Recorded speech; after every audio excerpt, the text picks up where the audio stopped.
चला आज मस्त झणझणीत सोड्याची चटणी बनवूया। त्यासाठी इथे मी अर्धा वाटी सोडे, 1 वाटी खोबरं आणि थोडेसे लसूण घेतलेले आहेत।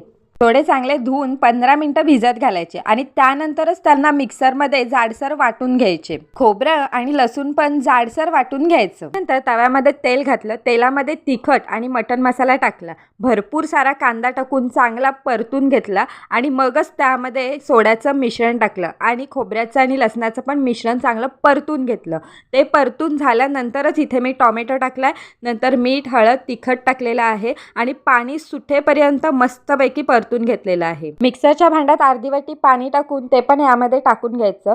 4-5 फोडी कोकमाच्या टाकायच्या आणि मस्तपैकी झाकण ठेवून शिजून द्यायचं। एकदा की चटणी शिजली की त्यामध्ये भरपूर सारी कोथिंबीर टाकायची की विषय खतम। लगेच ताट घ्यायचं आणि जेवायला बसायचं।